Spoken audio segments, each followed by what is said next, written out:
This week's MindEspresso is about the innovator's mindset, a concept I absolutely love. And I'm going to bring in a bunch of different frameworks together. Most notably, Dan Kahneman, author of Thinking Fast and Slow, Nobel Prize-winning behavioral economist, Dr. David Rock, who is the head of the Neuroleadership Institute, Adam Grant, who wrote the book Originals, and a little Steve Jobs. Trust me, I'm going to land this thing.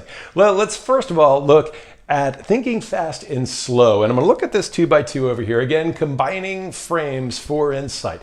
Now, Dan Kahneman's big aha is that there is system one and system two thinking. System one thinking is automatic thinking, low effort thinking.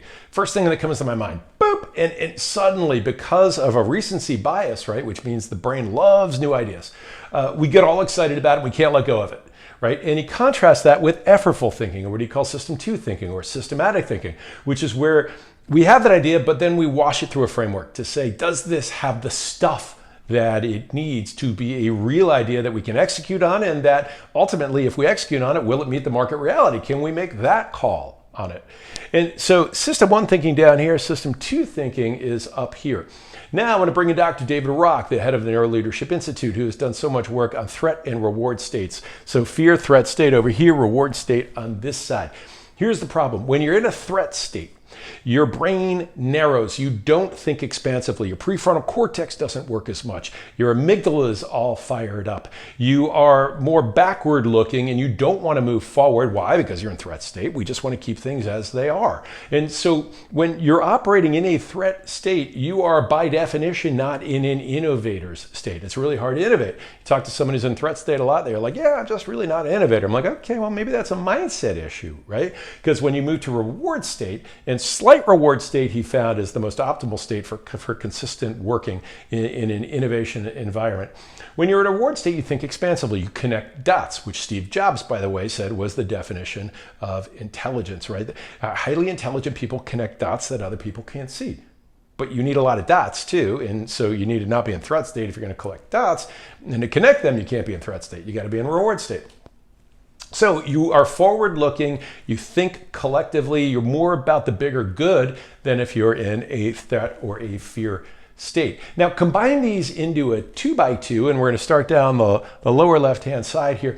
If you're in a threat state or a fear state, and you are a low-effort, bright idea person, you're a survivalist, right? You're just looking for threats all the time, and everything that comes your way, you're going to shoot down, and you're going to probably make a good argument about it because you're in that threat state. But it's not good for you. It's not good for the people around you. It's certainly not good for business, right? And we all know survivalists in our personal lives and in the business world.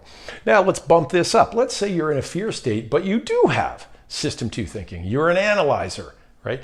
We've all been around the analyzer where we analyze it to death, don't make a decision, or we're incrementalists. And this is where a lot of incremental thinking comes from, because we can't think expansively because we're in a fear state, right? Our thinking has been compromised by being in a threat or a fear state. So we could throw a lot of frameworks at it and we can analyze it, but we're still not going to be a true innovator.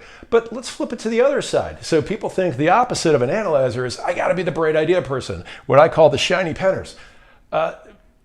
This is a much better, right? Shiny penners are constantly throwing ideas out. They think that every idea is a great idea, and confirmation bias takes hold of their brain, and they want to run with that idea, and they can't let go of the idea. And I think at the end of it, they think if they just come up with enough ideas, maybe one of them will stick and they'll get credit for it if it works, right?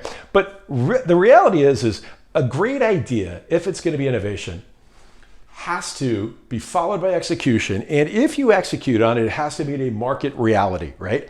If you can execute it and think it through execution and think it through the market reality, now you got a chance at true innovation, which is why bright ideas, shiny penners, really don't seem to last very long. They burn themselves out and burn everyone else around them. The innovators are up here. And I'm going to share a story from Originals and Adam Grant.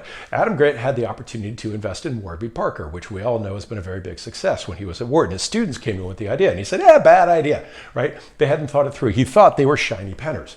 But because they were in a reward state and because they had the ability to do system two thinking, they kept working the idea until they became a true innovator. So true innovator, or originals, as Adam Grant talks about it, are willing to take an idea and put it up against the market reality, execute, see the market reality, and adjust and adjust and adjust until the idea works. And that's where true innovation happens. So it's at this combination of slight reward state, because if you're not in a slight reward state, you're not going to see how things connect, right?